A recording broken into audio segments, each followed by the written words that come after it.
Premiere में अपने बहुत सारे दोस्तों को लेके गया था हेराम के प्रीमियर में। फिल्म सिटी में हो रहा था वो। तो कमल जी ने मुझे आके बताया कि अपने दोस्तों को बोल दो कि तुम्हारा रोल कट गया। जहाँ पहले सपोर्टिंग एक्टर बन के वो हीरो के बारे में बखान करते थे, यू नो, तो वहाँ आज अपनी एक आइडेंटिटी बना के काम कर रहे हैं, विच इज़ वंडरफुल एक्चुअली। और बहुत बड़ा चेंज। मेरे फादर फार्मर थे, तो जब हमारी ज़मीनें मैंने ख़त्म हो गई थी, थोड़ी बहुत बची थी, तो मेरे फादर की ख्वाहिश थी कि भाई ये ज़मीन जो हमारी ज़मीन बेच दी थी हमने या कब्जा कर लिया था किसी ने, ऐसा होता है गाँव में, होता है ऐसा, है ना। तो भाई वो ज़मीन ख़रीद लो, तो मुझे बहुत अच्छा लगेगा। तो मैंने फादर की विश पूरी की। आई होप मैं अपने बच्चों को, मैं जो मेरी रिस्पॉन्सिबिलिटी है मैं वो पूरा करूँ। मैं यही चाहता हूँ हर तरीके से। मैं प्यार बहुत करता हूँ अपनी बेटी का, तो मैं बहुत ही प्यार करता हूँ।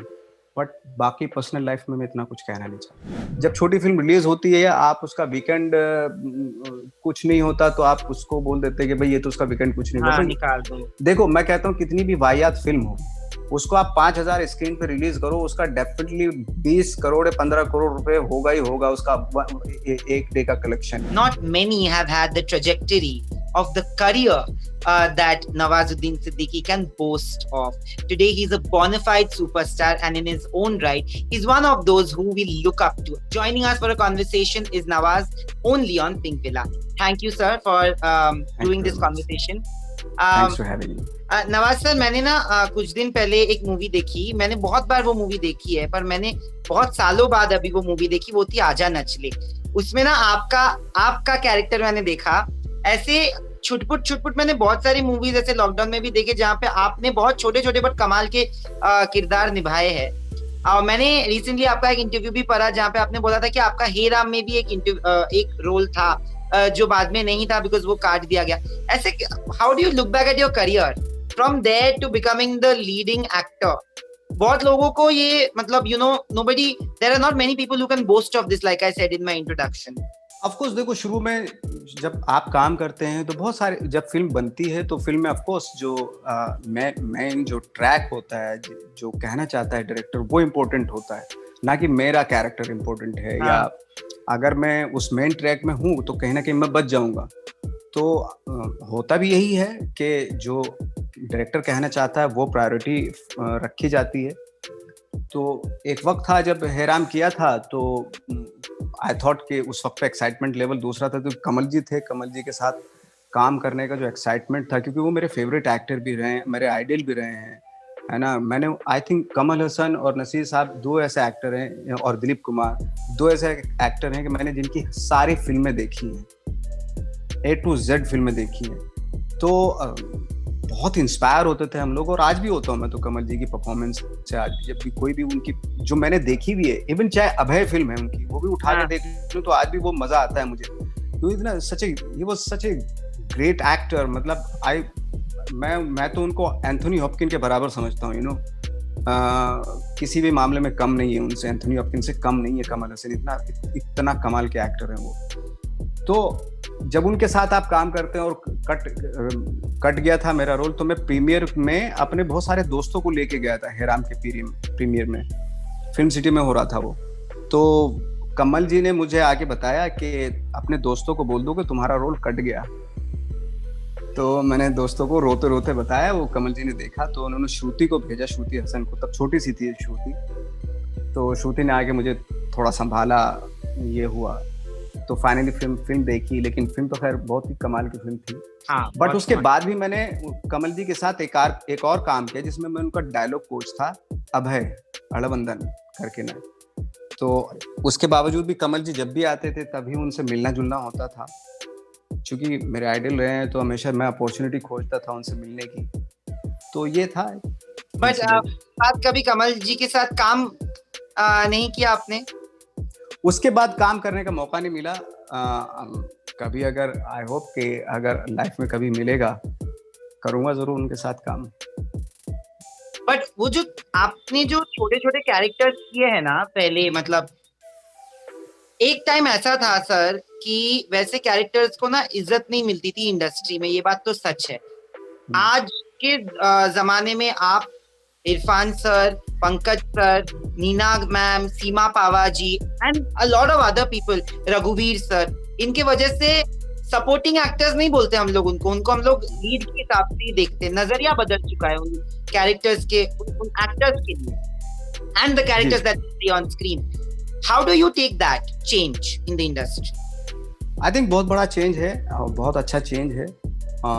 लोगों ने वैल्यू समझी उन एक्टर्स की, जहाँ पहले सपोर्टिंग एक्टर बन के वो हीरो के बारे में बखान करते थे, यू नो, तो वहाँ आज अपनी एक आइडेंटिटी बना के काम कर रहे हैं, विच इज़ वंडरफुल एक्चुअली। और बहुत बड़ा चेंज बिकॉज ऑफ OTT की वजह से भी, और पिछले 10-12 साल से जो चेंज आया है इंडस्ट्री में, which is very good actually. I hope के ये चेंज इसी तरह होता रहे, तो बहुत अच्छा सिनेमा देखने का मौका मिलेगा हमें हमारी कंट्री में।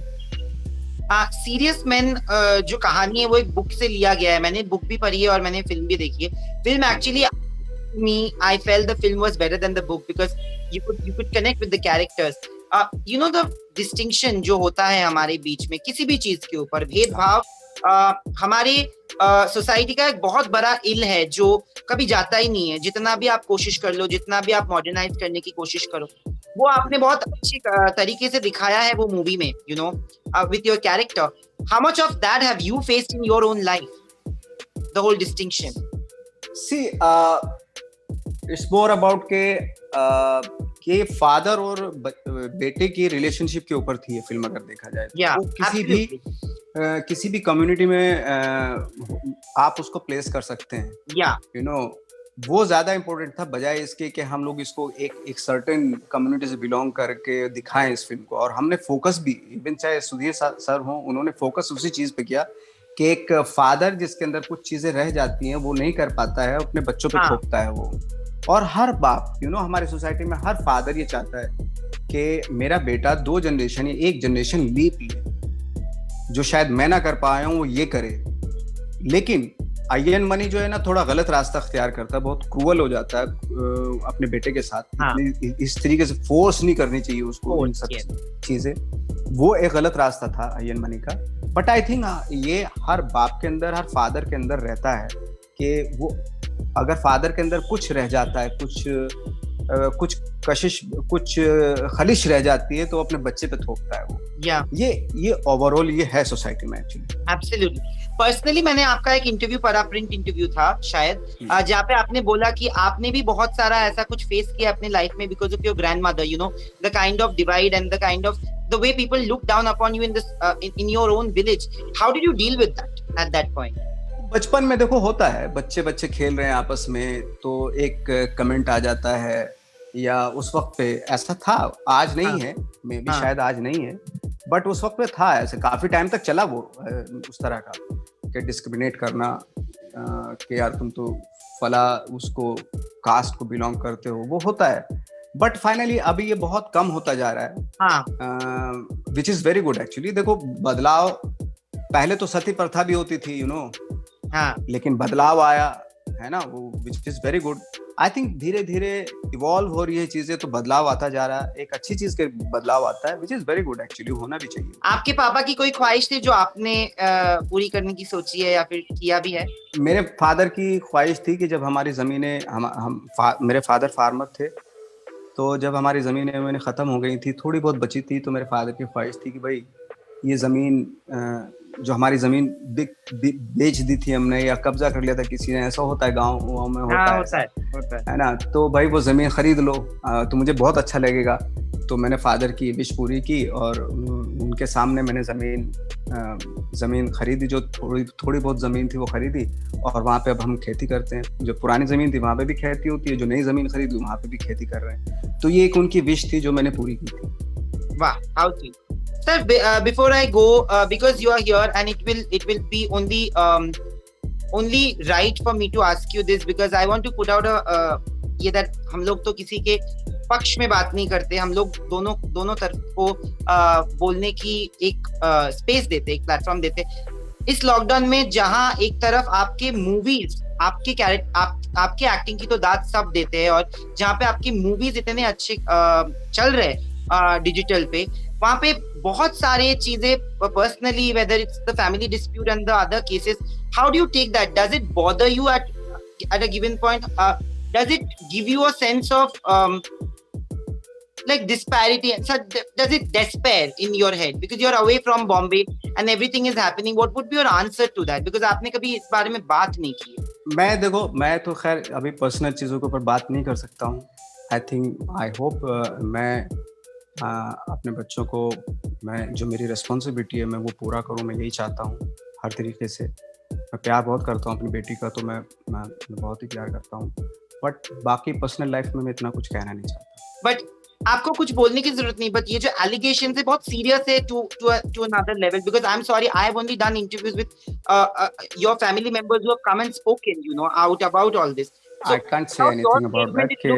I hope I can't say anything about it. But you know, आपको लगता है कि ये जो डिजिटल रेनेसांस चालू हुआ है, जहाँ पे मूवीज डिजिटल पे आना, पहले एक टाइम था जब मैं एक प्रिंट पब्लिकेशन के लिए काम करता था, वहाँ पे ऐसा था कि मैंने जितने भी एक्टर्स को पूछे हैं कि would you like to do a web series, people used to look down upon it and say not maybe now, maybe later.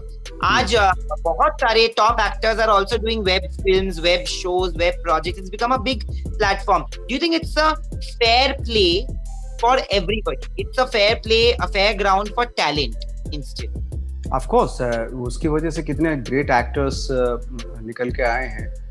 Great actor, directors, बहुत सारे, मेरी नज़र में बहुत सारे ग्रेट एक्टर्स थे जो वापस दिल्ली चले गए थे. मेरे सीनियर्स भी थे नेशनल स्कूल ऑफ ड्रामा से, थिएटर से थे. उनको वेब सीरीज मिलने के बाद उनके टैलेंट के बारे में लोग पूरे वर्ल्ड को पता चला. They are so wonderful actor actually. तो it's absolutely liberating democratic platform actually, जहाँ पे आप चाहे सुपरस्टार हो चाहे आप हो, दोनों की व्यूवरशिप सेम होती है. यू नो, आप डिपेंड करता है व्यूवर्स के ऊपर, डिपेंड करता है कौन क्या देखना चाहता है. इट्स नॉट लाइक दैट कि आप 5000 स्क्रीन पे आप बैठ गए आके और एक अच्छी फिल्म आ रही है, उसको शोज भी सुबह का 11 बजे का मिल रहा है और रात के 11 बजे का मिल रहा है और लगी हुई भी कहीं दूर जाके लगी. आप 600-700 स्क्रीन में क्या हो जाता है, आप वीकेंड उससे क्या एक्सपेक्ट करोगे. यू नो, जब छोटी फिल्म रिलीज होती है, आप उसका वीकेंड कुछ नहीं होता तो आप उसको बोल देते हैं कि भाई ये तो उसका वीकेंड कुछ नहीं होता. निकाल दो. देखो, मैं कहता हूँ कितनी भी वाहियात फिल्म हो, उसको आप 5000 स्क्रीन पे रिलीज करो, उसका डेफिनेटली 20 करोड़ या 15 करोड़ रुपए होगा ही होगा उसका एक डे का कलेक्शन, क्योंकि 5000 स्क्रीन में लगी हुई फिल्म, तो उसका 50 करोड़ या 40 करोड़ तो होगा ही होगा वीकेंड.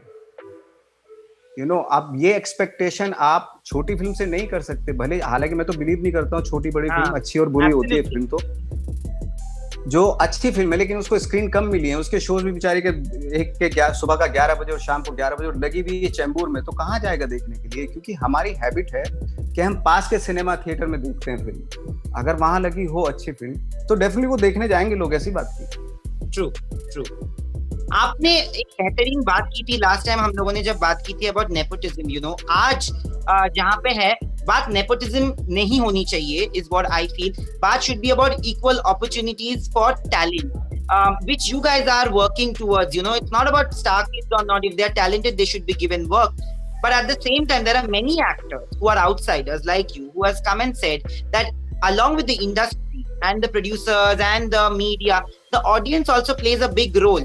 आज के जमाने में आपने जैसे बोला कि अगर एक मूवी रिलीज हुई और ऑडियंस ने उसको चांस ही नहीं दिया, जितनी भी बेहतरीन मूवी हो, you are not supporting talent. So do you feel that the audience also has to change their approach towards actors like, you know, incredible actors like you, and the films that you said that are made on a smaller budget with really good brains and really high dreams? They should be given chances. Of course, audience भी उतनी जिम्मेदार है. Audience नहीं तो देखो, फिल्में आती हैं. अब जैसे आप नेपोटिज्म की बात कर रहे हैं, तो नेपोटिज्म में क्या भाई, आप बढ़ावा तो आप ही देते हैं, उस तरह की फिल्में आप देखते हैं. और ये भी बिल्कुल गलत बात है कि जरूरी नहीं कि आउटसाइडर जितने हैं वो सारे टैलेंटेड ही हों. इनसाइडर में बहुत सारे टैलेंटेड होते हैं, ऐसी बात नहीं है ना. तो फिल्म जो है ना मेरिट के हिसाब से होनी चाहिए. ये इसमें सवाल ही पैदा नहीं होता. देखो, नेपोटिज्म कहाँ नहीं है, हर जगह है. हाँ, लेकिन ये एक अजीब सा होता है कि आप बिल्कुल ही पूरा का पूरा इल्जाम उन पे लगा देते हैं कि नेपोटिज्म. भाई, उनका पैसा वो किसी भी लगाए, है ना. और उसके बावजूद भी आउटसाइडर बहुत सारे लोग आते हैं. हम राइटर्स भी आते हैं, आप भी आते हैं, है ना. एक्टर भी आते हैं, डायरेक्टर भी आते हैं, आके एस्टैब्लिश भी होते हैं. बहुत सारे लोग होते हैं एस्टैब्लिश, ऐसी बात थोड़ी है. आप भी काम कर रहे हैं, मैं भी काम कर रहा हूँ। हाँ, थोड़ा ऑफ कोर्स वक्त जरूर लगता है ना, टाइम लगता है, उसके लिए आपके पास पेशेंस होना चाहिए। आज नहीं तो कल, कल नहीं परसों। हमने तो भाई 50 साल का दे रखा था अपने आप को टारगेट, कि 25 में नहीं तो 50 में कहीं ना कहीं कभी कभी तो मिलेगा। टारगेट क्या था 50 साल में? हाँ, 50 साल में भी मिलेगा, काम मिलेगा तो तब तक करते रहेंगे, स्ट्रगल करते रहेंगे। हमारा तो ऐसा था, फ्रैंकली स्पीकिंग। मेरा क्या, बहुत सारे एक्टर मेरे आसपास के जो एक्टर आए थे, सबका वही था, आज नहीं तो कल, कल नहीं तो परसों, परसों नहीं तो 10 साल बाद, 20 साल बाद, 50 साल बाद मिलेगा तो मिलेगा, काम मिलेगा तो मिलेगा, करेंगे। ये करना यही था, एक्टिंग ही करनी थी।